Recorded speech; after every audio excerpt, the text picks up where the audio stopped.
The world moves faster every day. It's easy to think the new opportunities aren't for you. But you know better. Your life experience isn't holding you back. It's the springboard for your future. And Rasmussen College can help you get there. We offer more than 20 innovative healthcare and nursing programs that are flexible, affordable, and provide start-to-finish support. The degree you need, the future you want. At the speed of life. It's your time. Visit rasmussen.edu. Blog Talk Radio. Here we go with the main event of the evening. Ladies and gentlemen in attendance, boxing fans joining us around the world. It's time for the bout you've all been waiting for. Finally, it is showtime. Here, man, we dedicate our life to this sport. We do thousands of sit-ups in camp. We run hundreds of miles, for the ones that take it serious. And we just dedicate ourselves fully to our craft, man. We watch tape. We have attitude, we rooting, and we go into that fight to land on the line.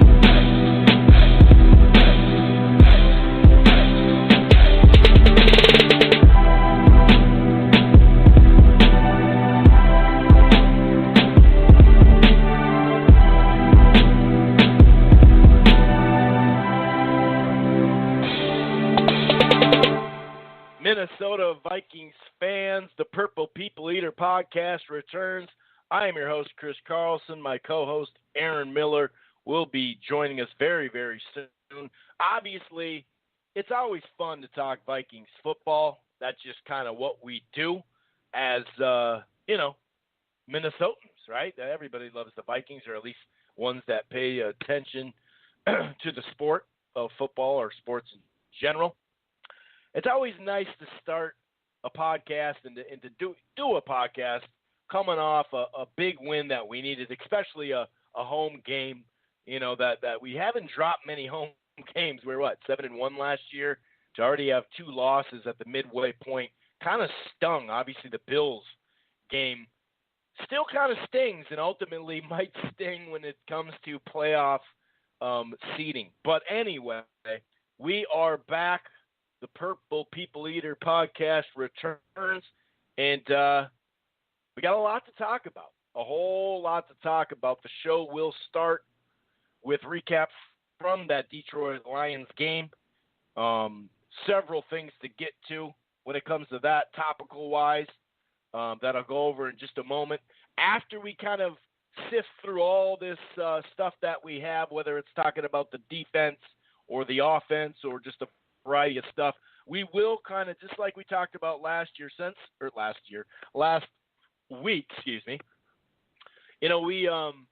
we're at the midway point in a sense. I do realize we're 9 games in, but it's a bye week, so we don't have a game to preview.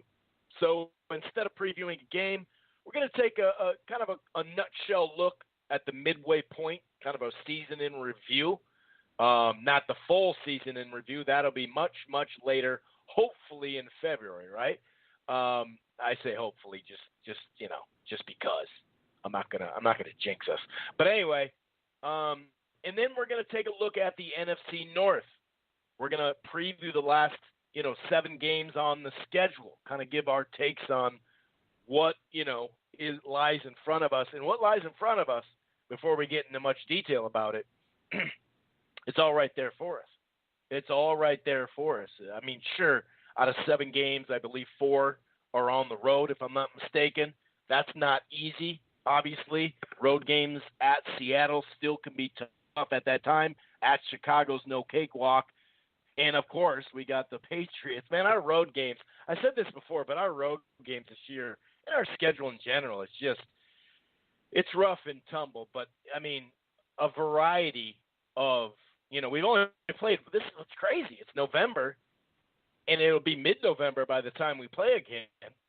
And we've only played 1 game in conference. So we got a good conference record. We haven't lost in conference. We haven't won, though, either. Or division, I should say. So, yeah, we definitely will have a nice preview. Some of the topics that will, come up on. Obviously, I think we're going to lead with defense. Just like, normally the team does anyway under Zimmer. Hunter is just in beast mode. The defensive line, the whole defense, though, because it wasn't just the defensive line. Of course, they played great, but the secondary helped them out a whole lot. It definitely comes all together. Zimmer talked about a while back when they started making some improvements on defense. Zimmer did mention a lot of wrinkles that they added in the offseason trying to tweak with stuff. And it seemed like they got rid of those wrinkles, right? They just said, let's go back to basics. Some of the younger players or inexperienced players that hadn't played a whole lot of snaps and gotten a whole lot of reps, in-game reps anyway, in-game snaps, they weren't necessarily picking up the extra wrinkles. He said we just kind of, and some other players too, said we just got back to the basics. But after the game here in the Lions game, he was talking about some of the adjustments that they also made since then, based off copycat defenses that all of a sudden a lot of offenses around the league, the Rams he made, particularly, because that was an ugly game for us, especially with just the number of touchdowns that we gave up, 5, I think, in general. He said we've made adjustments. Also on the offensive side, the offense stuttered at times. It had a lot of potential, and then we'd leave a play or two on the field. We left some points on the field as well. It was good, though, to get Dalvin Cook back. And when he turned that corner, that kind of shows you right then and there why we need him back in and to stay as well. Like we normally do, this is actually when we'll get to, our season review stuff, midway point in the last, 7 games of the schedule, NFC North Predictions. But we'll close the show, and it's a tough one. Again, we're going to close the show, although there is a glimmer of hope, I should say, or positivity off of some news that broke as far as coaching staff, something we have been talking about defensively for a while. So we're going to talk some Minnesota Gopher football, reviewing the ugly, and I got a capital letters, oogly, your mama says you oogly, ugly ass Illinois loss, dude. We'll preview the Purdue game, and it's all about, since there's only 3 games left, and there's a good chance, a great chance, the percentages of us getting to that 6th win is really low now. Let's play these guys, whether they're freshmen, sophomore, redshirt freshmen. Let's take advantage of that redshirt rule. That'll be something that we'll talk about as well. If this is your first time listening to the Purple People Eater podcast, it can be found right here on blogtalkradio.com/Rope-A-Dope Radio. If you want to subscribe, it archives here. It's like the headquarters. It's football, boxing, basketball, a variety of other stuff that we talk about, not just football. But, we're available all across a lot of different platforms. So the Purple People Eater podcast is under the Rope-A-Dope Radio podcast. And you could subscribe on iTunes, basically what people are calling Apple Podcasts now, Player FM, Stitcher, Spreaker, TuneIn is a really nice source as well. But you can check it all over the place there. Subscribe right there. You can also catch us on the Grueling Truth Sports Podcast Network. I'd like to apologize for those who do listen to it on the Grueling Truth Sports Podcast Network. There was a little issue with downloading the show and a couple of shows, I believe. I don't know how many, but I know of several. To Spreaker, they were having a little issue. I even tried to send another download, but something was going on, so I'd like to apologize for those people who weren't able to listen on the Grueling Truth Sports Podcast Network for the Vikings show anyway. The Grueling Truth Sports Podcast Network, it can be found anywhere, a lot of places I just listed. Also iHeartRadio and streamed on Spotify. Head on over to thegruelingtruth.net. That's thegruelingtruth.net. They got a great sponsor over there, mybookie.ag.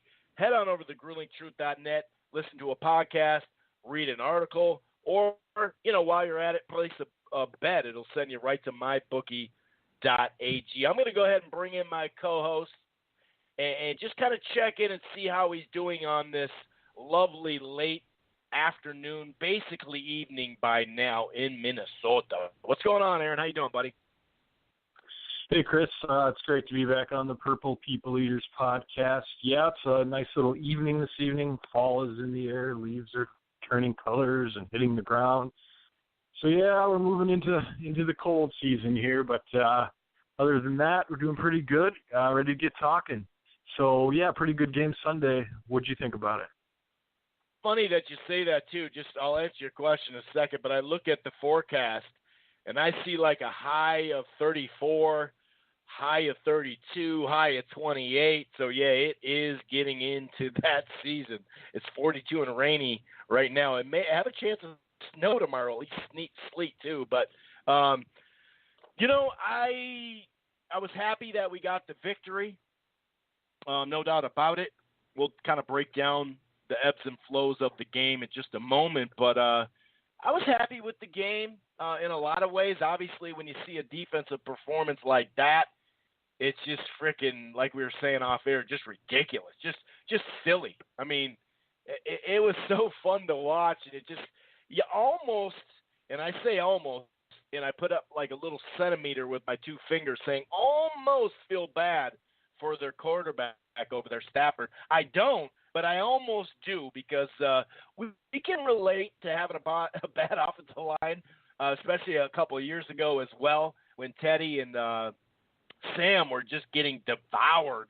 I still don't know if our offensive line is as bad as it was a couple of years back, but it's inching towards that once in a while. It is running the ball better, that's for sure, or at least popping some holes open. But yeah, just from a defensive perspective, man, that was fun to watch. And you know, it's kind of like offensive linemen that like to run the ball and be like, we actually are coming to hit you. You know, that's what a lot of offensive linemen thrive on. Well, a defensive line, what do they thrive on? Pinning their ears back, like we always hear that. We just pinned our ears back and just rush the gosh darn guy. And you know what? They did stop the run first, and a couple of players said that as well. They did stuff the run very, very well.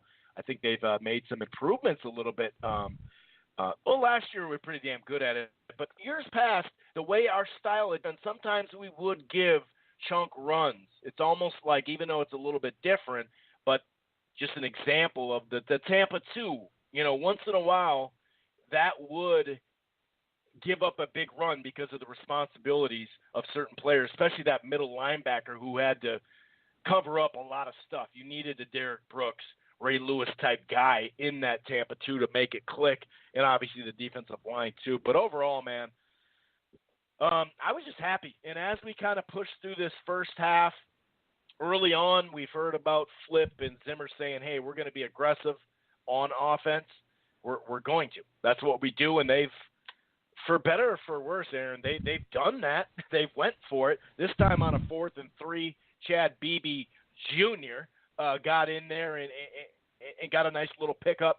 You know, Rudolph actually on that first touchdown drive, Rudolph recovered the fumble. They turned that around and gave it to Murray. It was kind of a bang-bang play. I was wondering why they figured probably, hey, because sometimes they pause it, you know, on a touchdown to replay real quick. But now that I think about it, they probably were just like, well, it doesn't matter. It's a touchdown, whoever got it. And then they credit it to later. But after that, Rudolph made a grab too.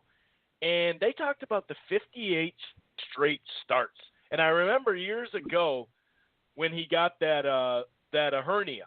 And for a good chunk of that season, he just couldn't come back. And even the next season, he just wasn't quite himself. And now these, you know, consecutive starts, the last couple of years, he's kind of gotten back to his old self. Is he the best or top 2, top 3, you know, tight end in the league? No, he's not.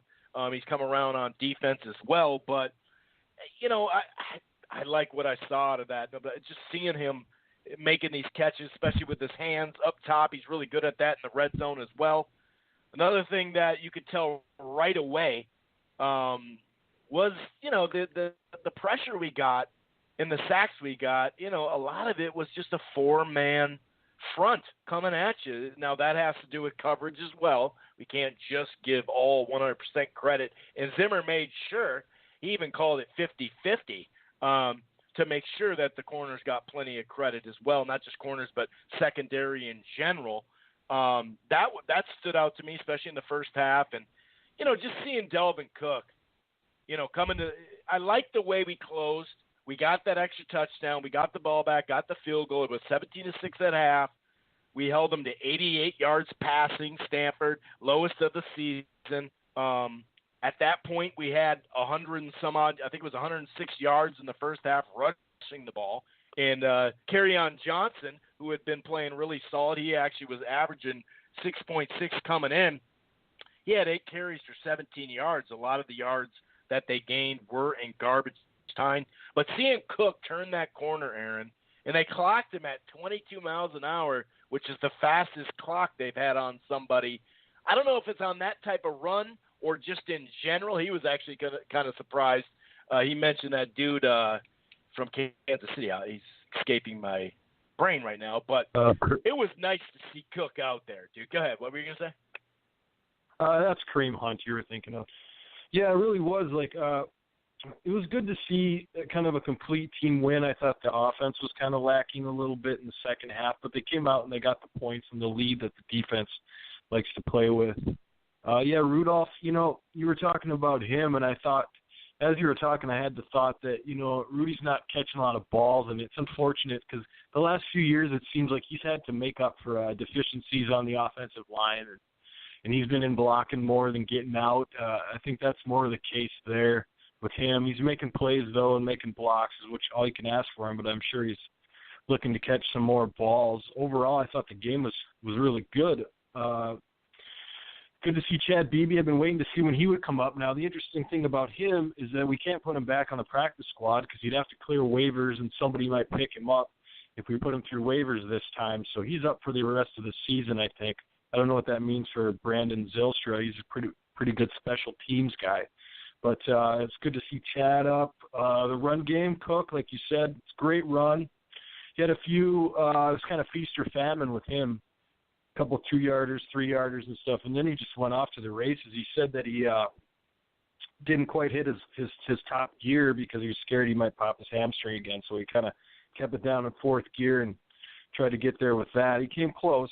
He had said one guy to beat, and he would have – actually, if he would have just lifted that leg up, he would have got in, but the guy got him at the end there, so went in and punched that in for a touchdown. And 10 sacks, what do you say about that? I mean, I've never seen 10 sacks in a game, and they didn't really seem like, you think you'd see a game where you saw 10 sacks and you'd be like, yeah, that's so, but it just kind of seemed like they just sort of bled it out, like 1 sack here, and then you got McKenzie on a sack there, and then, Hunter gets a half sack, and then Richardson comes in and gets half sack, and it just kind of all piled up, and it seemed like smoothly throughout the game.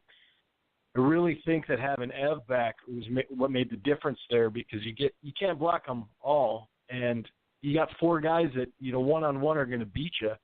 So right, you pick your poison. Who are you going to chip? You're going to chip Everson. Okay, well then you got Daniil on the other side, and you got Linval. You're going to double Richardson, and you got Linval. You're going to double.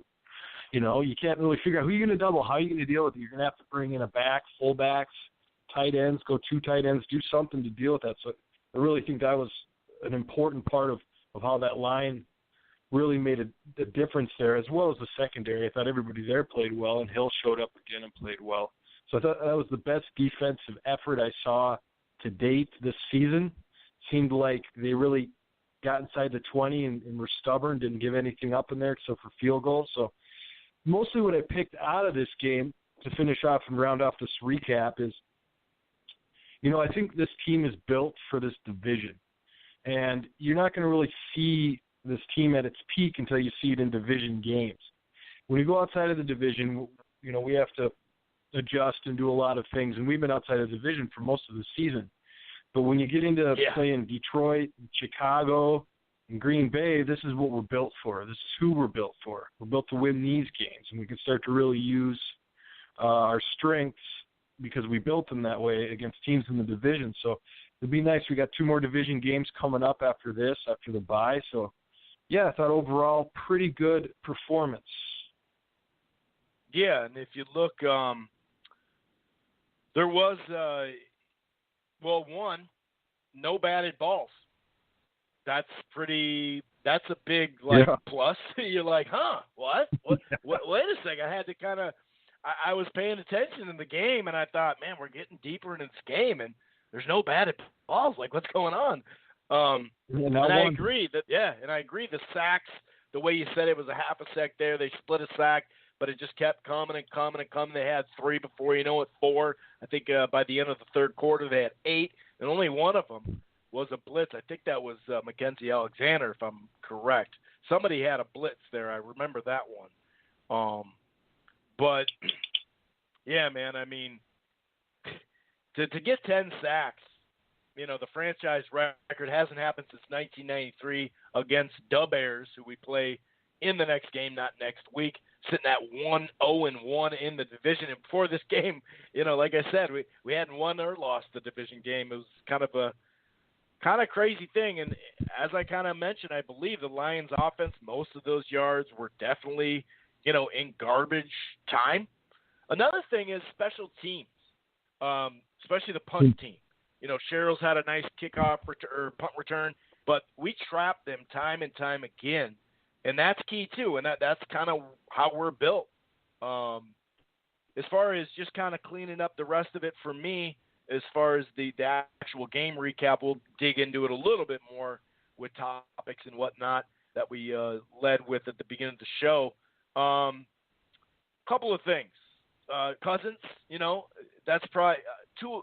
We said last week 2 out of the 3 weren't really his fault. One of them was off Treadwell's hand. One of them was Diggs slowing down on that route or stopping on the route. This week, that interception definitely just didn't seem like, nah, dude, no. And the way Cousins explained it, he thought the safety was going, or the corner, I think it actually was going to follow Treadwell on a deep, and the guy took a risk, and he said, screw it. I've seen them throw it this way, and, you know, we've been throwing it that half a second early too a lot of times, right? And so it kind of it was a good read, not a great pass there. I thought that either way it's kind of clogged up over there, and when there's a second guy that close, I know it's stealing. I know if you put it up in the air, and he did put it up in the air because the corner or the secondary player for the Lions did have to make a kind of a leaping grab a little bit, but I didn't like that pass. I did not like that pass at all, but it was nice, though, that we didn't have to go out and chuck it 38, 46 times a game, you know. To be 18 at 22, you know, 1 incompletion was the pick. That's not that bad. But you're right. As far as offense, you know, leaving it some on the field, yeah, for sure. True. That could have been a scoring drive. What's that? Oh, I was going to say we had a piece missing, too. I think we got to see what the lack of Diggs is like, you know, right, for a weekly Thielen watch. He did have a touchdown and a couple good catches. But, you know, he got the most, I guess is the best way to put that, the most coverage for the game. And I guess you can see the kind of the balance that Diggs provides or another receiver of their caliber, how you can – it makes it much more difficult to really lock them down, or either one of them when there's both of them. So I thought that you really got to see that, and we didn't throw as much, I think, because of that. I'm not saying that, you know, the lack of Diggs really changed the game plan, but I thought it really changed the coverage a lot. And so it made us maybe run the ball a little more, which I'm always in favor of, and it, you know, made a little more difficult on Cousins. And that interception, you're right, a bad throw. I really thought it was a bad throw, and his explanation really didn't make a lot of sense to me. But I'll take his word for it. It did make sense to me when I saw them. Someone had on Twitter a back view of it, and it kind of it looked like the way he explained it to me. But either way, I just thought, dude, there's a lot of people over there. It kind of like remember when you said 2 weeks ago? Remember, I think it was like 8 catches for like 33 yards or something Diggs had, and they were kind of forcing it to Diggs. That felt like a forced deal. Like, it was almost like, all right, dude, they're really covering him. Let's just go for it. And you are going to get burnt when you throw it a little early at times. Sometimes, there was another pick that was like that. Same, actually, to the right in that area as well, and the receiver hadn't made it over there just yet. So that's 2 bad passes just like that almost. But I agree either way, even if tape I saw on Twitter looked the part, it still was like, yeah, but dude, it just seemed like there's too much over there regardless that someone could make a play at it. And sure enough, they did. You're right, though. Everyone gets so emotional, and this happens in every hometown, right? But it gets so emotional. Adam Thielen's the best wide receiver in the whole league. Everyone does. No one can, it's like, dude, just calm down. He's having the best year for a receiver this year. That we know is fact right now, right? Because the stats tell us that. Yeah. And he catches. Absolutely. He's one of the best catching, wide receivers in the league because we see it. But let's just calm down. Who cares? Is that going to win us a Super Bowl? We've had some good wide receivers here in the past. 2 of them are in the Hall of Fame. Yeah. 3 of them. Did Ahmad Rashad? No, Ahmad Rashad didn't make it, right? No. So you know what I mean? Like, it really doesn't matter. Who cares about that debate? That's just silly. Just like all this Cousins hate. It's like, that's fine, dude. You guys can hate all you want, but we know what we've seen here the last 6 to 8 years for quarterbacks. So I see every game a couple of passes that I rarely saw besides like Favre or whatever, you know what I mean, for those 2 years or year and a half, I guess you could say, because the second year he's all banged up, then finally got hurt. But, you got to this really does. All. Go ahead. This really does seem like a really knee-jerk fan base, and I think you and I sometimes are even a little bit guilty of it. I know we try to slow our roll as much as we can.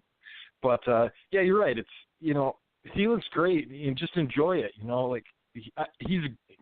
He catches better than I've seen a lot of guys catch.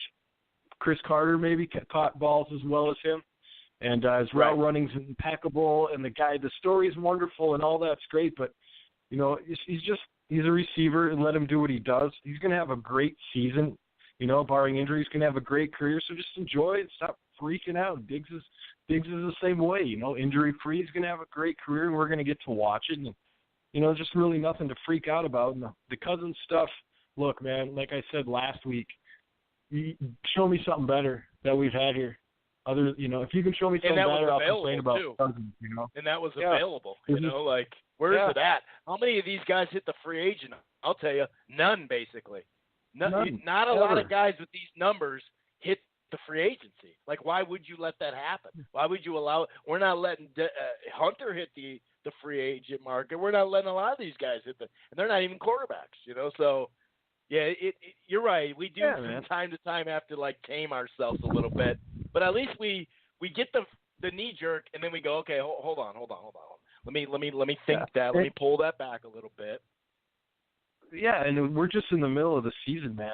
We haven't started to peak yet. We'll start peaking this month, and it looks like, man, if this comes together, and we stick together, and we have very few injuries, it's going to come together nicely, very nicely. Cook will come back. Ev will come back, and the defense, the depth we have on the defense is ridiculous. Guys, not only a lot of guys, but guys that have been in your system for 3 years in backup roles. I mean, that's amazing. Coming in with that in rotation, defense starts to gel, and the offense starts to come together here in November. The playoffs are going to be nice, and I'd go ahead and take our chances against L.A. again. I'll take our chances against the Saints again.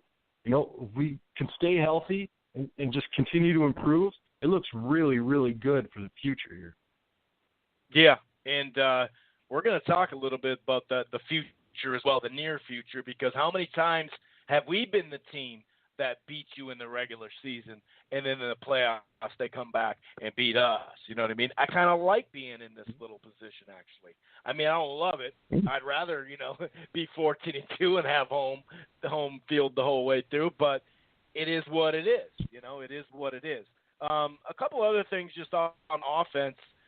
As far as leaving plays and points on the field, that ball, now we talked about Cousins. For the people out there, the first thing we brought up about Cousins is a bad interception, okay? So we did get that out, but he was 18 to 22, and one of them was to another guy. And there was another pass that was probably about 30, 35 yards or something like that. It was a deep throw, put it right on Robinson, and Robinson just came up short. It wasn't an easy catch, but it's right there. It's right in the bread basket. And he dropped the ball. That was first and goal from the 3, probably. We could have scored there. That's leaving points. And also, we started to get in field goal range. Now, I realize the 35 is field goal range, but you know and I know we're not going to call it field goal range at the 35 this year or the last couple of years. I just can't do it. Mentally, I can't do it, Aaron. But 35-yard line, you're getting in there. And then, the pitch to Delvin Cook resulted in a fumble. And that took points, off the board, potentially anyway. Couple of ones that really kind of, caught my eye as far as offense. I did like how they ran the ball. They stuck to the run. Maybe not enough, but they did. It does seem like the third quarter blues, whatever you want to call them. We didn't play that great. Now, both defenses played pretty solid, though, in that time frame. And like I said, a couple of those both those plays were in the second half that I just mentioned. So that could have been an extra 3 to 10 points right there potentially, or just 7 out of one of those plays, or who knows. When we get, the way it was going is, they had that tackle that they made a trade for. It was kind of like, let's not run right at him anymore because this is not working. And the first carry that Cook got, they fucking ran it right to that deal. I'm like, no, don't let him touch him right now. Let him get hit and go out of bounds or something like that. It was kind of like, no, don't do that. But, you got to keep going down the middle a little bit no matter what. But those are a couple of plays that kind of stood out to me. And it's funny because I even saw the Cousins, the pitch was Cousins' fault. And it's like, do you mean to tell me that was uncatchable? It wasn't even a catch or a pass. It was a pitch. But, when you look at the replay, Delvin's head came up. Why? Because a guy, and it's not even Delvin's fault. This is natural. There was a dude coming right at him.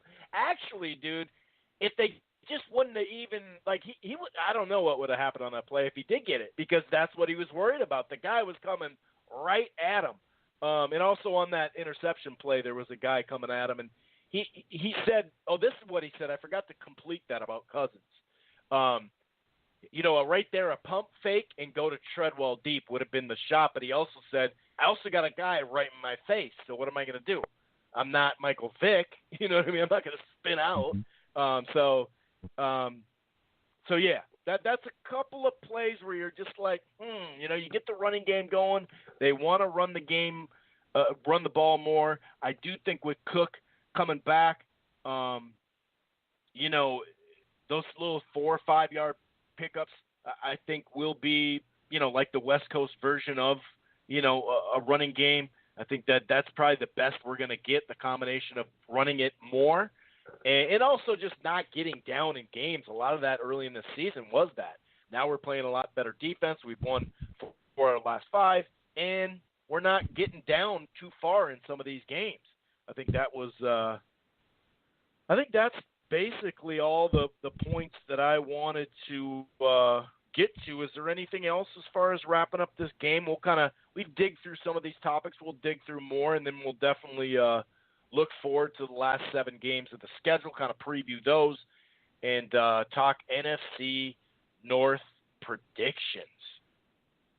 Anything else you want to talk about, sir? Sure. This game? I just wanted to piggyback on your point about the defense. Our defense definitely plays better with a lead. So I think it's really important that the offense can at least come out, put 7. The team, if the other team answers, put up another 7. Give the defense the lead and let them do what they do. They struggle a little bit when they're behind because the other team's in run, and we're not the biggest defense. But when we get into any kind of lead is when our defense plays at its best. So, come out strong or quick at least. If you can see the tail of this game, it even worked that way. We came out, we put 7 up. They came back, got 3. We put another 7 up. That's all our defense needs to play with, maybe 7 to 10 points. just a comfortable little cushion, and then they just let the dogs go and really show and play well. So I really think that's an important part of what we do going forward. The other thing I just wanted to mention is that we got Riley Reese back. That made a big difference on the offensive line. I thought Cousins had a lot more time. O'Neill's playing over on the right side still, and I thought that was good. I don't know if Rashad Hill's hurt. I think he is. But it was good to see that Riley was back and playing well. And I really think it shores up the line as much. I think this five, with the exception of Tom Compton, might be the five that we're going to need to go forward. Yeah, that's a good call, and I was just kind of tweaking something, making sure. Okay, there we go. Yeah, so obviously we know, Hunter is just in beast mode. The guy looks the part. He acts the part. Just everything about him. And if you look at the first 4 seasons with the Vikings, he ranks in team history, 4th in team history for the first 4 years anyway. Only Marshall, which he's right behind, Page and Jared Allen are in front of him. He actually just passed Randall. And that's, we got 7 games left. So he's going to pass. I believe he'll probably pass Marshall and Page. He'll be right behind Jared Allen. By the way, first 4 games for Jared Allen, 62 sacks. Now remember, though, he was already an All-Pro coming here, whereas the first 4 years are his first 4 years in the league. So we got to definitely kind of think about that. If you look at the first 4 games and the last 4 or 5 games, the defense is just, it's literally from like 382 yards per game down to like 287. The points now are even cut further. We're actually closer to 20 rather than giving up 27.5. It's just some of these stats are just starting to line up where you're just like, wow, man, we are really finally turning the corner. And defensively anyway, if you look at the defense, here's some more stats. And I'm we're going to kind of talk about, is the defense all the way back, and some other things here. And 49 out of the last 62 third down tries have failed against, the old Vikings defense. Hunter at 11.5 sacks, more sacks than Oakland as a team, who has 7, and the Giants as a team. Minnesota leads the league in sacks at 31 points, or 31 sacks. Now, obviously, some of these numbers will, deteriorate to an extent anyway, because we'll be out a game. But it also will help because another week will go by. And so it kind of matters the stat you're looking at when it comes to that. But, yeah, Hunter, just more on Hunter. He became the second player since 1982 to record at least 3.5 sacks and return a touchdown. And the dude had 9 tackles, 9 or 10. It's actually kind of in between. I've seen 2 different sacks. But also, Tom Johnson had 2.5 sacks, 3 tackles for loss. Like, this third down defensive line, I just love it. Richardson and Johnson in the middle, and Hunter and Griff on the edge. Just that alone is like, and then you got, it's not like we don't have Joseph for first and second down, but now we have, it saves on Joseph. It saves I'm like, that third down defensive line, dude. We need to go. I mean, we're going to talk about Barr or Sheldon in a second, but just that third down defensive line alone, like your first, second, and third down defensive line now, it's just silly, and it's only going to get better, Eric. I just love what we have there for depth. We talk about the secondary, we have a ton of depth, and obviously we know, on the defensive line we do. And that third down defense, man, that line can get after it, to say the least. Well, it's really just Richardson. I mean, he provides the balance.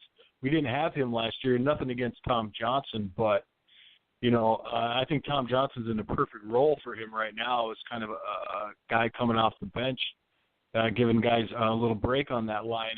And Richardson really makes the difference because now you're just balanced across the whole thing, as I mentioned earlier. Where are you going to double? You can't double, and you can't beat them one-on-one, especially with Linval taking 2 guys off. I mean, you're right. It's just on third down, it's going to be ridiculous. If we get good coverage back there, we've got the corners to do it. We've got enough safeties here to play. We've just got like 3 or 4 good safeties. It's embarrassment of riches. So, I wish we could give some right. to the Gophers. Can we get one of those to the Gophers? Just one. Just one. We'll take just one. Just one. It doesn't matter. Yeah. Give him Sendejo. Give him Harris. Even Harris is making plays, man. Sendejo, dude. Oh, he would just clobber, man. Well, you still have to wrap up. We still got an issue with that, but we'll get into that later.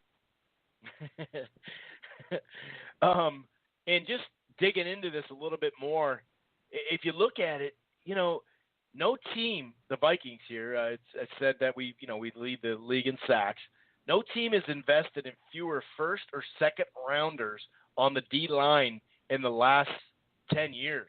If you look at Hunter, 3rd rounder, Griffith, 4th rounder, Weatherly, 7th rounder. You know what I mean? Like, just those 3 alone, it's just lovely that you can get that kind of production. So sometimes it's just about drafting something that fits your system. So it doesn't have to be the first round per se. Now, when we're talking about the top flight offensive line, that has been something that we haven't done much. Of course, if you look back at it, some of those haven't really turned out. I remember a Khalil, a 7th round or a 7th pick or 6th pick in the draft, something like that. It's kind of I don't know. Sometimes you think, well, when you're fitting them into a system, that's different. You don't need first rounders per se on defensive line in the way we do it. There's actually a lot of these players that weren't first rounders. A grip of them, actually, when we start to talk about depth.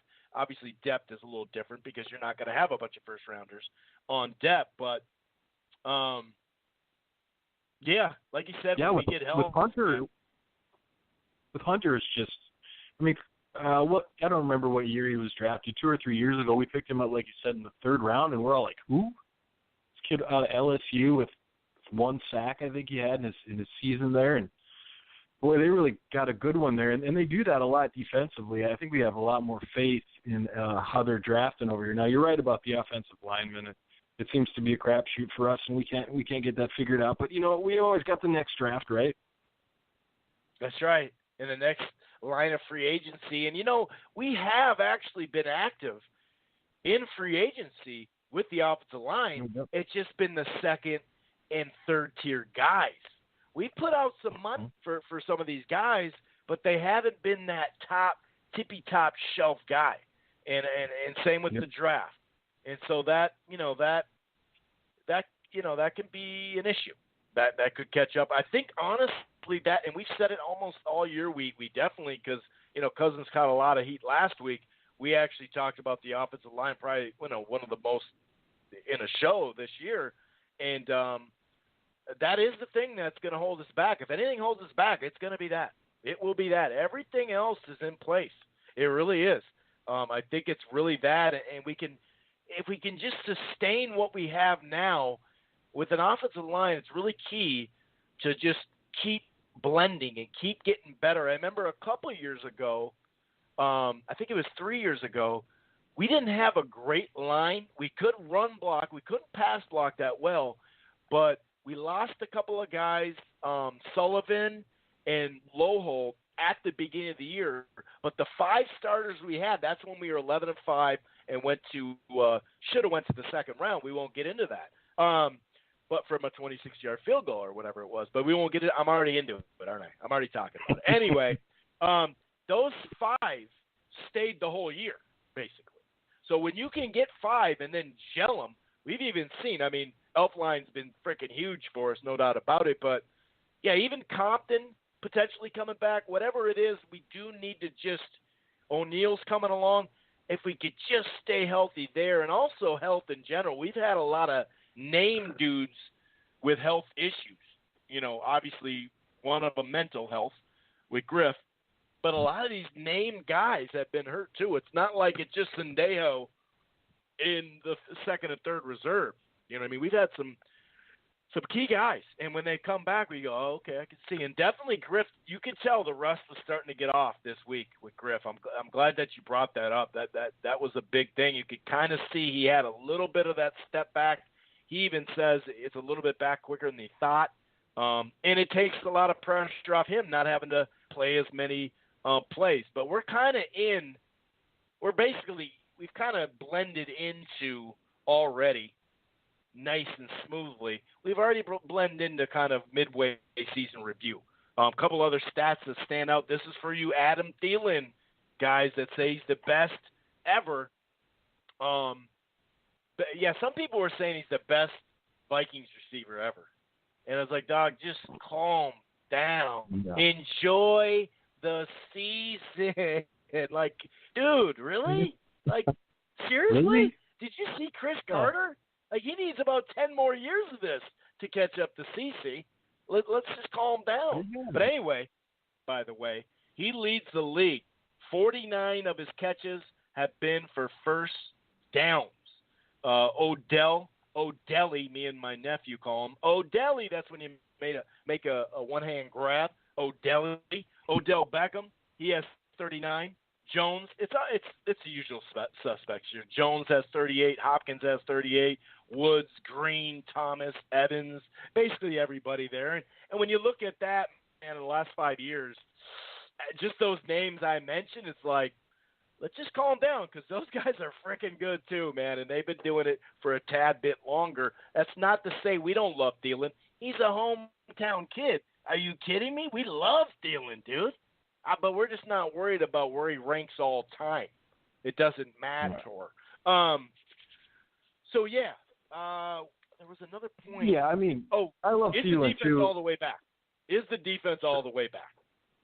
And do you believe Zimmer with these copycat stuff? Because remember, about a month ago, Zimmer said, well, I got a little too gimmicky. We were working all this stuff, and a lot of these young players or inexperienced players, they didn't quite pick it up. Let's go back to the basics.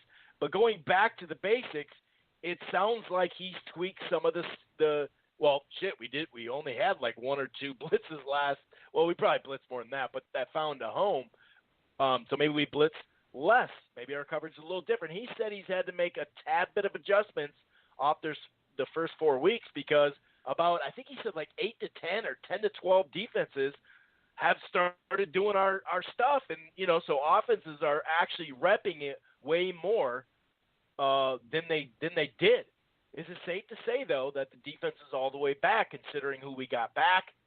And that'll lead us into who we don't have on the field and our choice between free agents next week or next year. Is the defense already back? Yeah, I think we're seeing the beginning of back. We'll get the bye back. We'll get everybody healthy. I think you'll start to see – we started to see inklings of it, being stingy inside the 20, not giving up big runs. Stopping the run is really important. I thought it was really interesting what Zimmer said about 10 to 12 teams that are running their stuff. And, that makes sense. It's a copycat league. It's what people do. And if they're starting to rep it out a little bit more, then they're starting to be more aware, and that's when you can kind of start to tweak your thing. And I think that's what he's saying is maybe I tweaked it a little early, beginning of the season. Maybe I should have waited to put it off a little bit till about now and then come out with some stuff. And I think that's kind of what he did. Is he introduced it in training camp, so they had a general idea, and then pulled it back. I'm not saying it was a big plan of his. I'm just saying it's how it worked out. He pulled it back. Yeah, it's definitely ran how the same out. stuff. You're correct. All right. And then now, after the bye, I think you're going to start to see, okay, well, Zimmer, the guy watches a lot of tape. He's got one eye, and he knows defense, and I think he's got something up his sleeve. So it's always nice to know that's working his way. So it'll be interesting to see what they do. I think you're probably going to see a little bit more big nickel. You're going to see I'd like to see Anthony now that if we're all healthy, we've got the defensive line where we want it, and we know Wilson can hold down that other linebacker spot. Maybe you can start putting Barr in as a rush specialist, like we were saying towards the beginning of the season. I hope I'm not saying anything that might come because I don't want to give anybody any tells, but I think maybe you start to pull out a D end and put Barr in there on some stuff. And like or we did maybe push him in the career. Middle, or like D-Rob used to do. Yep. So that's where I think a lot of the depth is going to come in handy. You got Ialoka and Kurz pretty much mirror image of each other. You can line up them as the two safeties. Have you thought about that? And you can do a lot with that. Harrison plays the whole game. It'd be nice if someone could spell him out a little bit, keep him fresh. So defensively, yeah, I think we're beginning to see. I think you gave us a little preview of what's coming after the bye, and I really like it. I'm excited to see what this defense does. I want to go back and talk about this Thielen thing. Yeah, just quickly. Thielen's the greatest. Yeah, whatever. It's straight cash, homie. You know what I mean? Golly, right. Randall. That's the best the league is. They can't jump with me. Golly, Randall. That is the best receiver this league has ever seen. So, we're slower roll on that a little bit. But, yeah, I think really it was smart to get Richardson. I think that's making all the difference. And yeah, we've got all the other stuff, but really shoring up that other defensive tackle is really huge. It just makes it so hard to get your hands on any of those guys. And if they can rush like that, it's really going to be scary. I don't know if we've seen an offensive line. I don't think anybody really has an elite offensive line anymore. I think the Bears have a pretty good one, but I don't think they have anything that could really handle, if we're all healthy, handle what we have to offer as far as the defensive line is concerned. So, yeah, it's going to be really, really interesting to see how that goes. What were you thinking about the D-line rotation? Who's coming off that? Tom Johnson and the other Johnson kid? And then I think we cut David Perry. Did we cut? I think we did, didn't we? We did, but didn't we bring him back? Yeah, I think he came back, but I think he got cut again to bring BB up. I'm not even sure if he's with us. We'll have to figure that out. But regardless, we got the kid out of Ohio State, Jalen Holmes, can come in and play that. So linebacker depth, now I know what Zimmer was saying earlier in the year, that he didn't think he had enough depth at linebacker, because we go maybe 4. I think he'd like to have a couple more, maybe one more linebacker. He's got Gideon and kid I just mentioned, and Kendricks and Barr. You're right, too, by the way. I'm checking the roster right now. You're 100% correct. So we got 4 linebackers. Offensively, like you were saying, that offensive line, just get it shored up, keep them playing together. Pray that you don't get too many injuries, and I think we'll be all right in that position. We got plenty of receivers. That's one of our strong points. Running backs were good. So like you're saying, offensive line seems to be the place that if we're going to get it's going to be there. And let's just hope that doesn't happen. Yeah. Yeah, that's and, we can, especially with Cook back, man, the dump-offs, the available dump-off, even to get back to the line of scrimmage or get a 3-5 yard pickup, I think that'll be crucial. And, I actually saw the other day, yesterday, that people were saying, Coach Flip even brought him up at his opening press conference when he first got hired here. Like, yeah, we really like that Cook in the draft. And, you could tell that that's the type of guy that – and that's not taking any away from Murray, man. He's been solid for us. We paid him like a starting running back before we got Cook. People kind of forget about that. We signed Murray in the offseason, and then we had the draft. So we didn't really know we were going to get Cook. When we got him, I was like, oh, my God. Now, obviously, the rest of this year and even in the next year, we're going to find out a lot about Cook as far as health. That is kind of a knock on him. If you look at Florida State, the season went on. Of course, they did give him a whole lot of touches too. Sometimes too many, like Saban at Bama, where he's up to somebody's up to 38 carries. You're like, dude, how many freaking you going to wear down his tires in his sophomore year before the pros? Or I know you want to win, but I know you got a 5-star sitting on the bench too, Saban. So just play that guy a little bit. But that's going to be key for Cook, because this guy, man, he is I just love him. I really do. For a variety of reasons, and we're going to need him. We're going to need those dump-offs. Yeah, I do. I agree. I think our defense is basically back. But a question we both were kind of, wondering about, and I think it's a legit question. A lot of people are like, why haven't we extended Anthony Barr? What's the deal? We got, a bunch of people extended right now. What's up with Barr? And then you look at Sheldon. You look at Sheldon and you say, both those guys, he's on a 1-year deal. He just got here, obviously. So which one is it? If we got to choose, you can't have them both. They're not from here, no. But you know what I mean? The old saying, hometown discount. Which one? Mm-hmm. If you had to choose, which one, with some of the other guys at linebacker, in the fact that we do play so much nickel, you are right about the depth when it comes to that, but we do play a lot of nickel. So some of these guys who come in and play pretty well don't get a lot of opportunity. But which one is it, Do you want Barr, who the first year and a half looked like Hall of Famer damn near, potential, obviously? I'll slow my roll when I say that just to make it clear. But which one? Sheldon, Richardson, or Anthony Barr? The way this defense is built, the importance of that position. Floyd was a guy who we drafted in the first round, by the way, looked really good but had major injuries and never could get back on the field. Our defense was a little different without him. Now we got Sheldon here. He's a veteran too. He's not old, but he's a veteran, so he may give us a pretty good deal rather than the best deal out there. What do you think, man? It's a tough decision, but barring injury, pardon the pun, it is a tough choice, and it didn't seem like it would be that much of a tough choice in the beginning of the season, just because we hadn't seen what Richardson's impact would be. Looking forward, you got to think a lot of different angles on this. There's a few expendable guys, I think, coming off in the off season.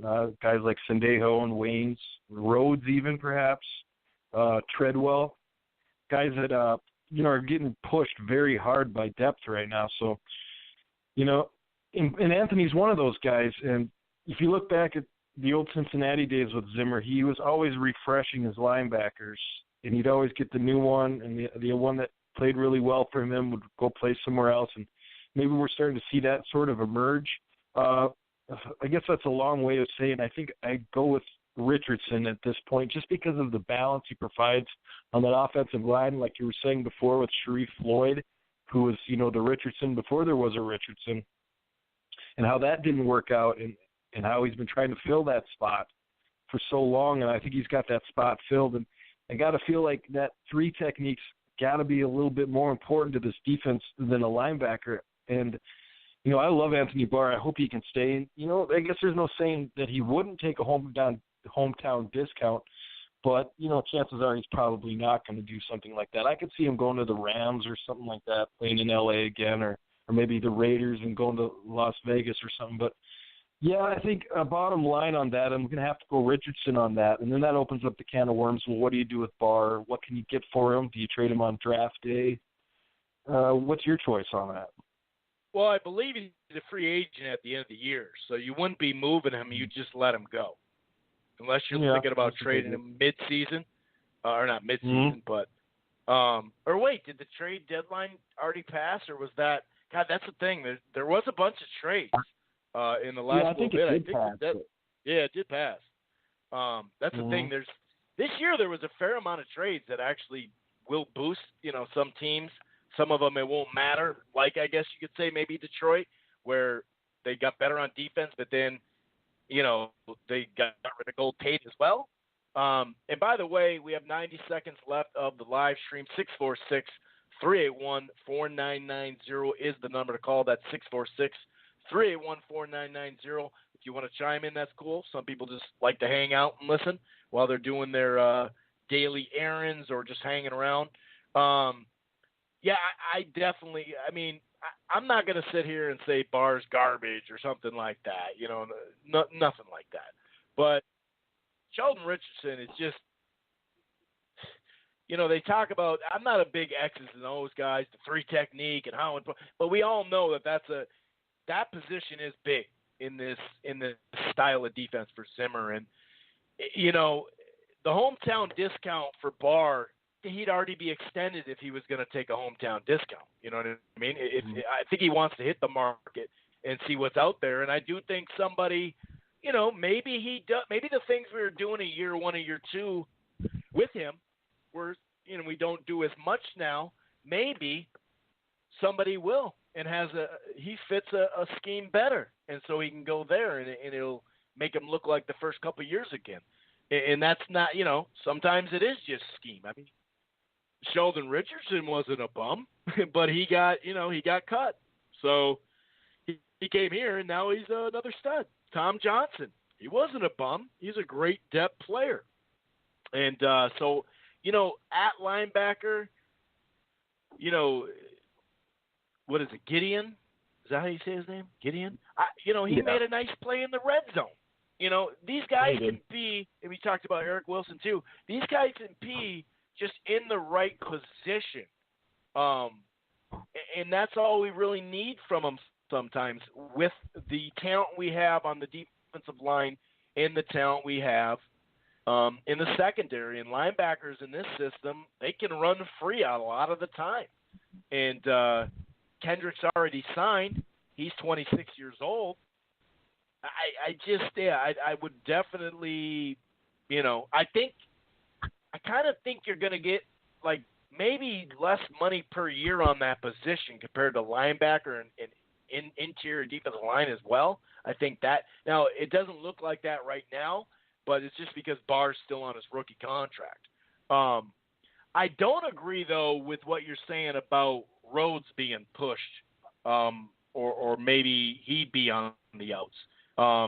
He's kind of a sneaky guy not sneaky, but when you don't hear his name, sometimes people are like, why don't we hear his name more? It's like, well, are they throwing his way as much? Sometime in the earlier season, there were some plays, but I think even Harrison, a couple of plays, you saw him running down the play rather than being there. Maybe some of that was his fault, or both their faults, in the particular category of that play, or maybe it was just the defense as a whole wasn't playing good. But I don't believe Rhodes is going anywhere. He just signed an extension, a 6-year extension 2 summers ago as well. But, yeah, man, I'm with you. I really think when you can be that disgusting on first, second, and third down on the defensive line, and we have that much depth in the secondary, but I agree with Wayne. He has one more year, but then, and I think he might have to come down on that. You know what I mean? He might, just to stay on the team next year, he may have to come down on his money a little bit. And I'm not sure. We'll see if he's willing to do that. I mean, he's got the starting position, so I don't see why he wouldn't. But I'd say that right there, I'd say Wayne's, not that he's a bad player. You're not going to sign them all, obviously, like the old saying goes. And he might be out not this year, but next year, because I think we talked about that. And he's just starting to really come along too, man. Because it seemed like he was always in good position too, but he always put his hands on him a little early or not turn his head at the right time. And now it does seem like a lot of it's coming together for him. Anything else you'd like to mention before we start to kind of talk about this NFC North race and with the Bears leading right now, and just kind of taking a gander, taking a peek, because we're not on the roster, so we can look ahead all we want. The old saying, don't look ahead. Anything else you want to, talk about as far as the mid-season review, or, any of these topics, or maybe a variety of topic that you wanted to piggyback off of or mention or anything like that, sir? I just wanted to mention that, we got a kind of a logjam in the secondary, and we have to start thinking about money a little bit. We've got a $84 million guaranteed quarterback, so a guy like Rhodes is, he's cemented here if the money's right, and I feel like something's going to have to give money-wise a little bit, and we've got some depth pushing up. We've got Hughes coming up. We've got Hill coming up. They're both dirt cheap. One's on a rookie contract. One's a rookie free agent coming in. Look like they can play pretty well. I think we're going to lose either Waynes or Rhodes. I think that Waynes is going to come a little bit cheaper, and I'm not going to say we're going to. We're obviously not Rhodes? No, they won't cut him. No, I don't. I think they'll either trade him or, there's going to be some because we got him for movement. 5 more years under contract. He's under 5 more years of contract. Yeah, you're right. All of the logic of it is right, but where's the money going to come from? Not that we need it. It's just there's something about it.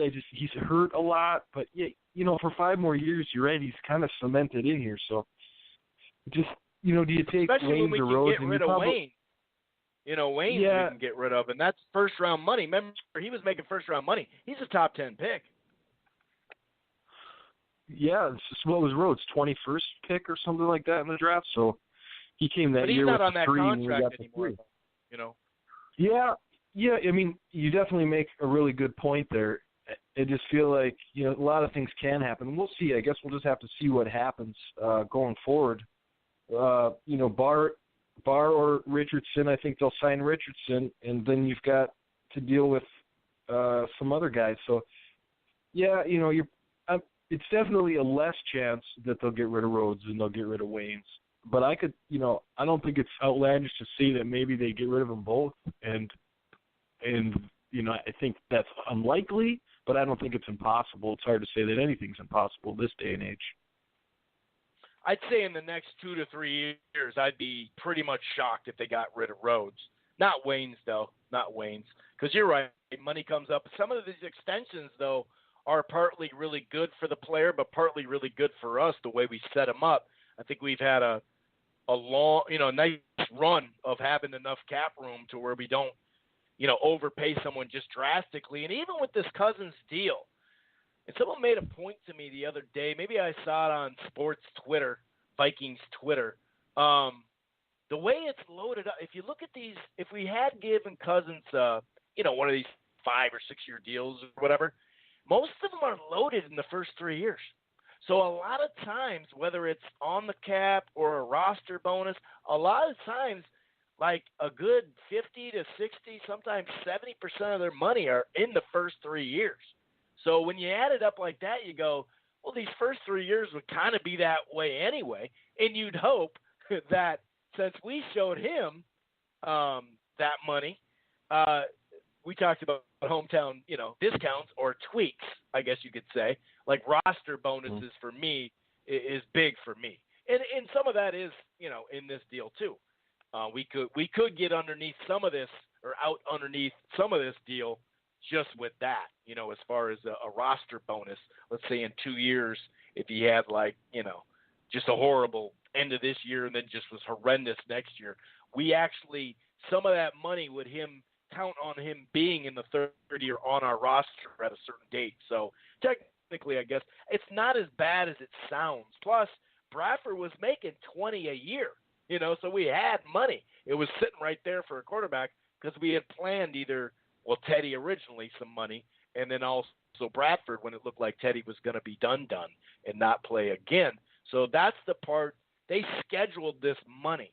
So that's what, a lot of these extension, a lot of it's built that way so it helps, and that's why some of these extensions that haven't happened, like the Bar, maybe there's a conflict there going, well, this is what we've done.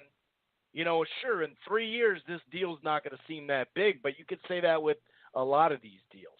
So let's talk about this NFC North race here, buddy.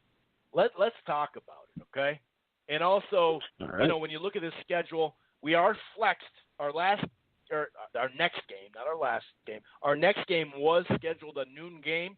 It is flexed in prime time, so we're going to come back to back-to-back Sunday night games. One against Chicago, at Chicago, in the a little bit colder at night, and also home Green Bay. So we're going to go back-to-back, and I wouldn't doubt if one of those 3 games, well, I'd assume that Chicago game's going to get flexed. It really matters these next 5 to 6 weeks, though, and that could be an afternoon game or a night game as well.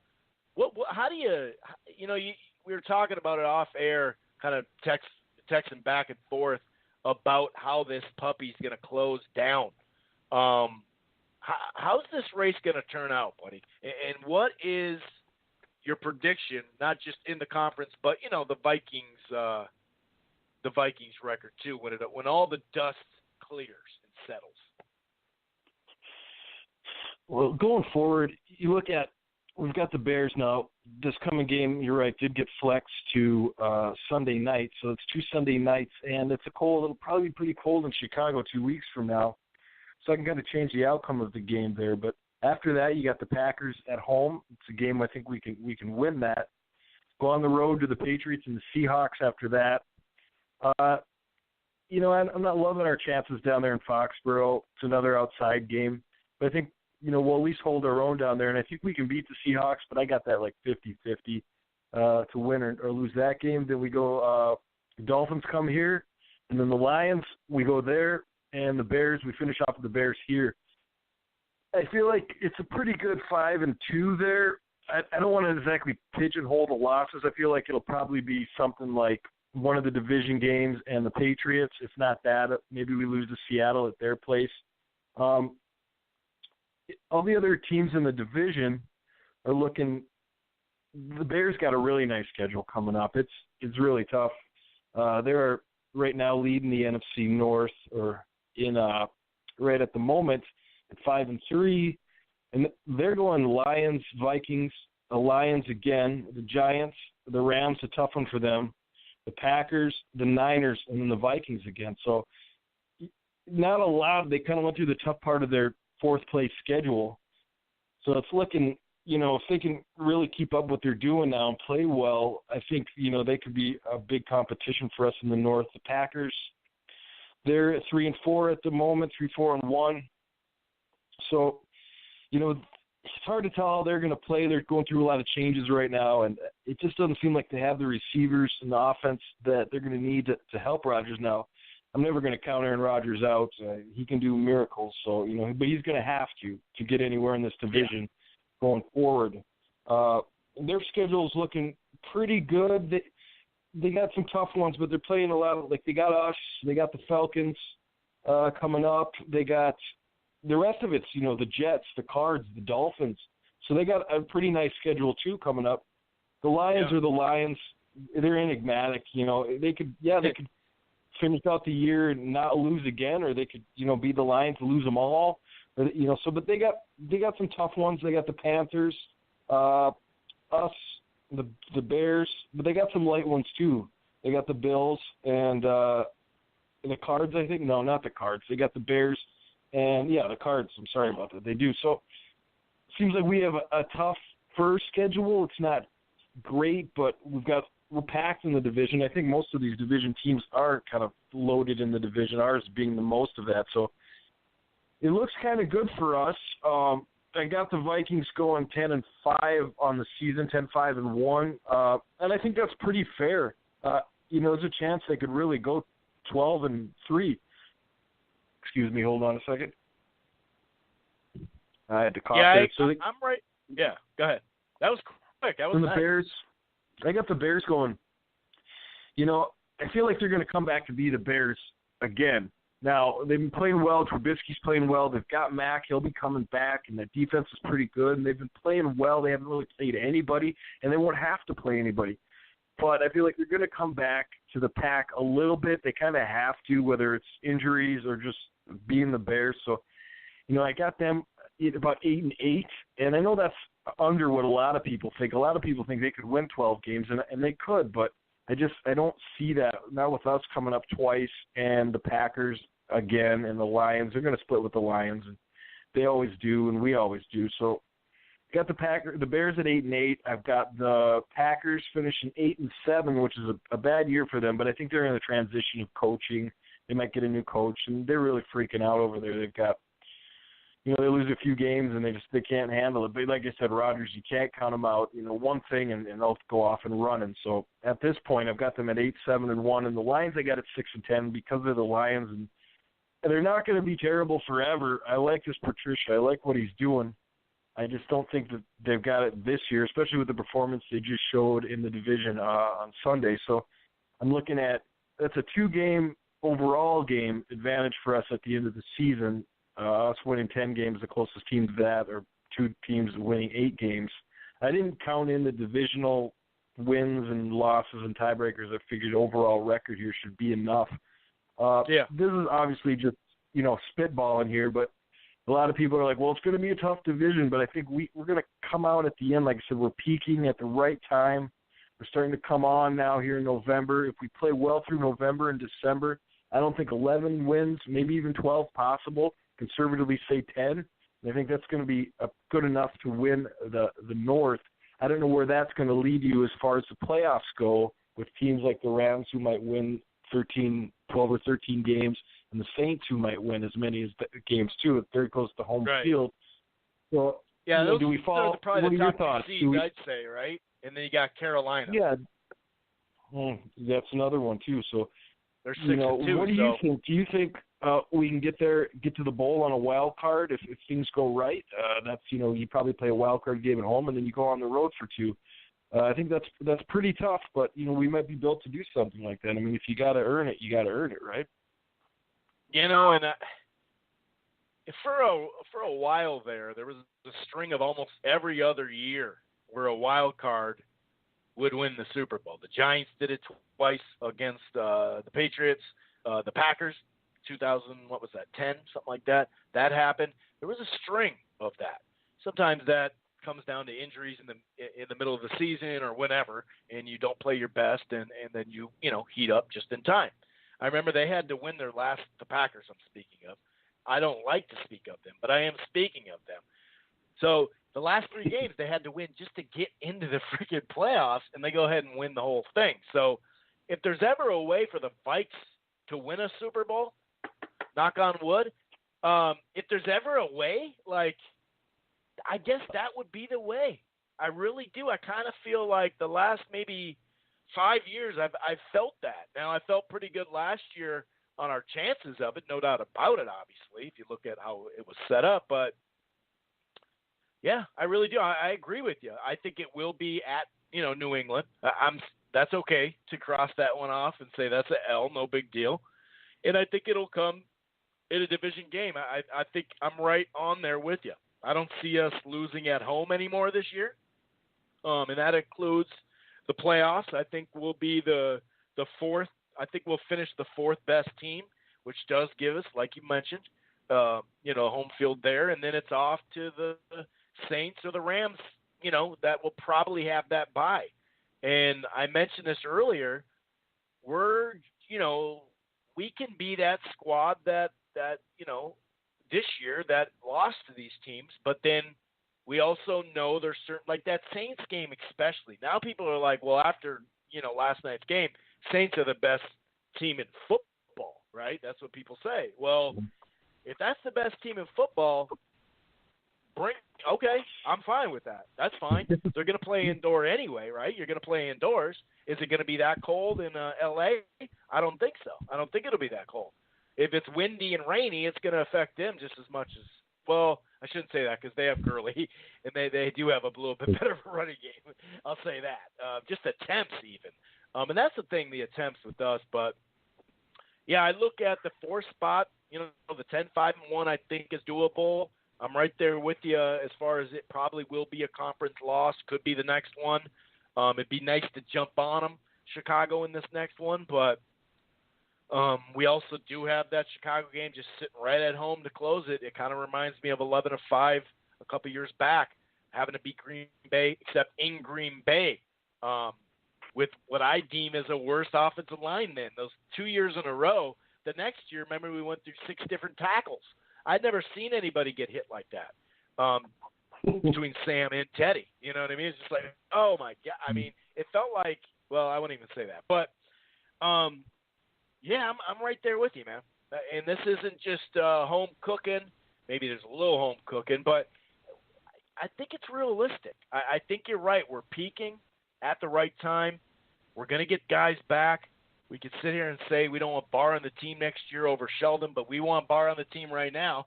You know what I mean? And so, yeah, I really think that's how it's going to close down, and we'll get that first round, home game.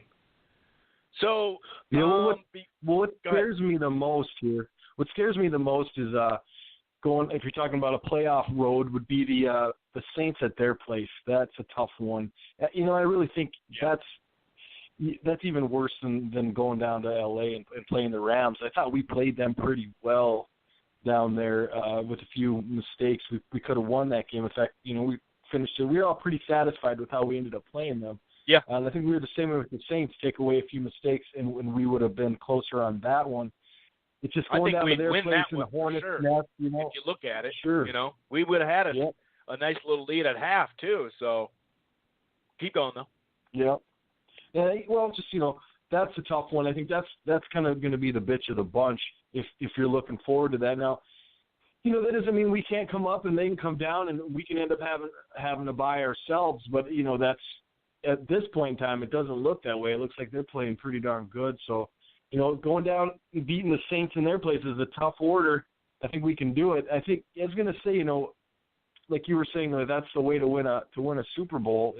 If we're going to, that would feel good, wouldn't it? Coming up out of the wild card, going on the road and winning 2 and going to the Super Bowl, that'd be something. Going from 1-2-1, yeah, that would be nice. That would be dope. That might be the way. We just do it a different way. We all these years we want that home field. Let's get that home field. Well, how's that home field done for us? You know what I mean? Not that great. Of course, we haven't had a ton of them. Don't get me wrong. I mean, if you look at last year, we didn't have the home field when it came to the actual conference game or whatever. But yeah, I think that maybe that's the way we do it. But, that offensive line, I don't have my hopes up that we're going to win the Super Bowl, obviously, because, obviously we're living in Loserville. But, we know how that offensive line can catch up to us here. And it has. It already has.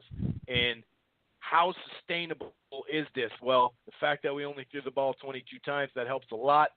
I really liked what you said about the lead. We don't need a 17-point lead. Just get something on the board. Also, third quarter offense, I think it needs to improve for sure. Third quarter offense really needs to improve down the stretch here. Anything else, sir, before we get – and this can be a quickie. But before sure. I just had that. The Gophers. I just had the I think that we said we might get that loss to the Patriots. And now that they flex that game up for the Bears, I feel like that might be where the division loss comes in. It's going to be cold and night. We don't usually play well at Soldier Field, so I kind of put the L down for that. But I think we got every chance in the world to win that game. Yeah, and Trubinsky, he's starting to come down to earth. Those 3 games in a row where he just went off, 354, had a bye week, came back, 316, 333. Didn't need him much yesterday. Only had 20 attempts, only 29 the game before. So, the thing is, Trubinsky hasn't faced us just yet. So we don't know shit about this guy until he faces our defense. Okay, I'll shut up. But yeah, you're right. The night game, it hasn't been that great to us. On to those Minnesota Gophers. We've talked about defense a couple of times. Basically, it's been beyond ugly.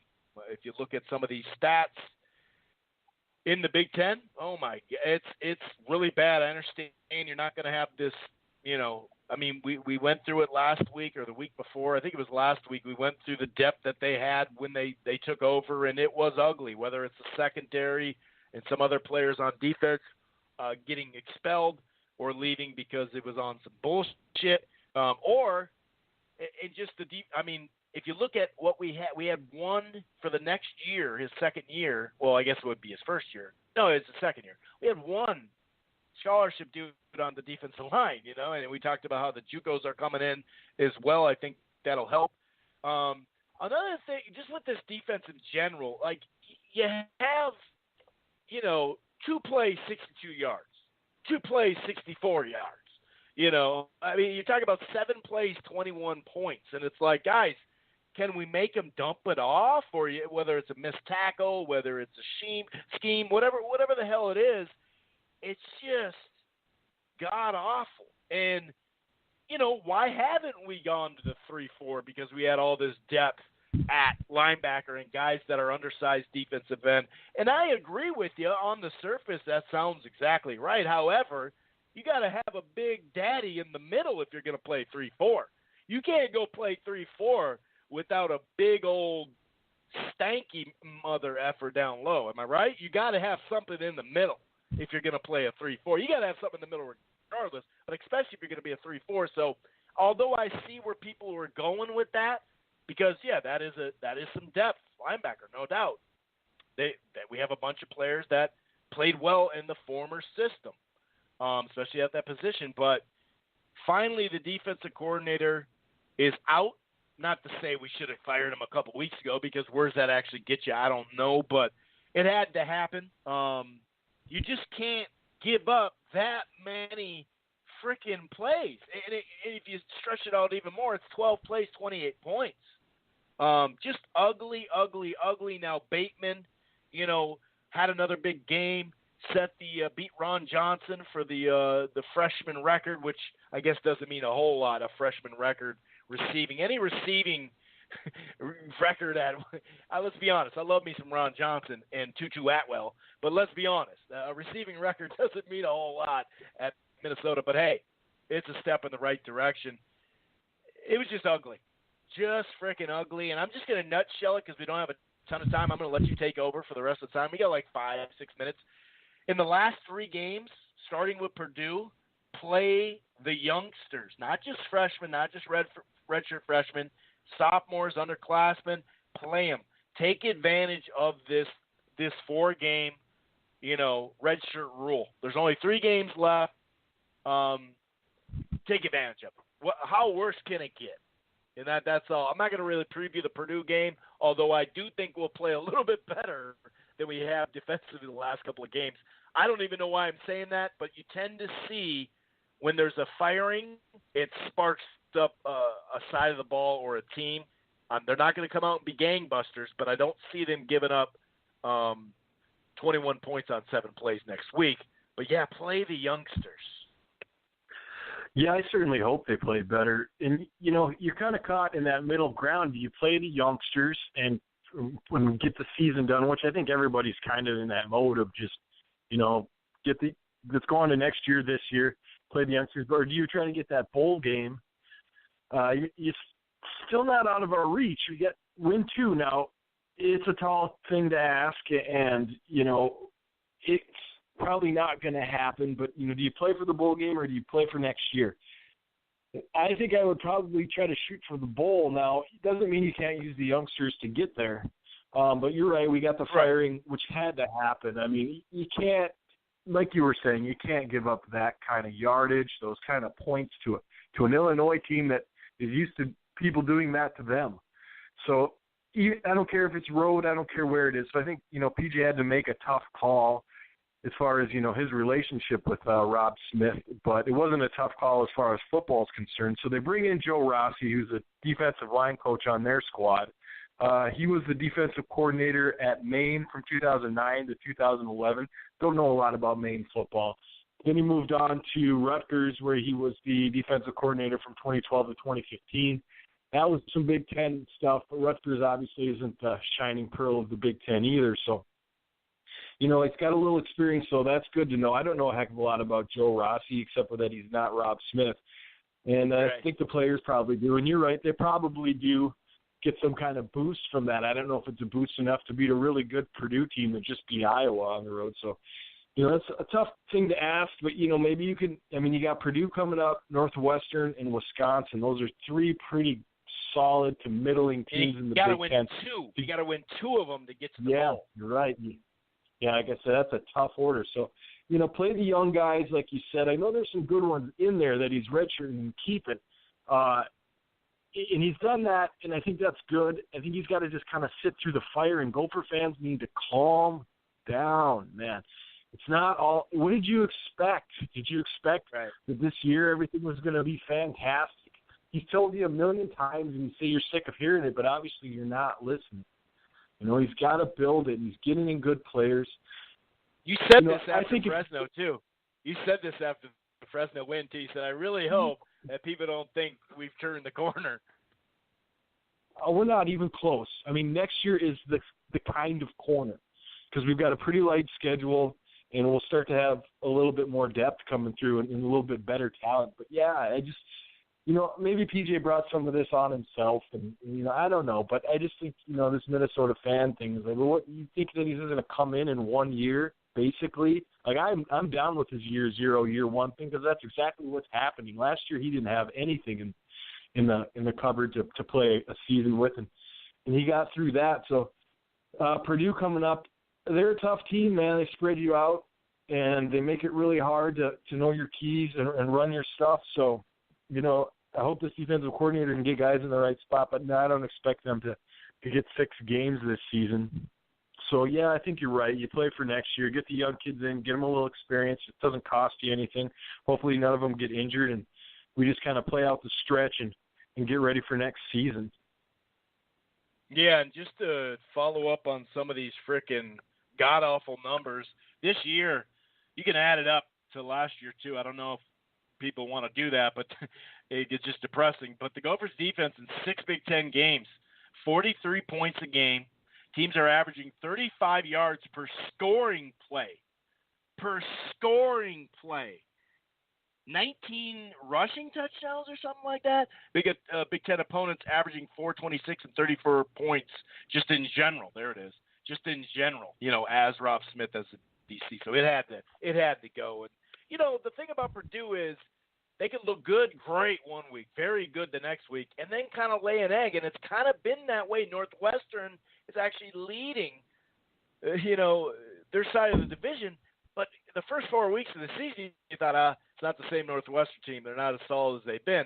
And it's kind of, especially on this side of the Big Ten, this side of the division, the west side, it's shaky. It's all over the place. Usually we just give it to Wisconsin, and then every 3 years Iowa comes up and, goes like 12-1 or whatever. So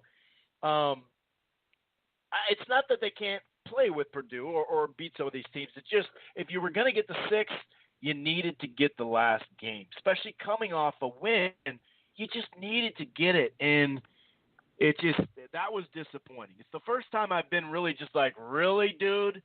Really, when you look at those plays, 2 plays, 62 yards, and missed tackle after missed tackle, or just nobody there. It's pretty ugly. Any last words, sir, before we shut this puppy down?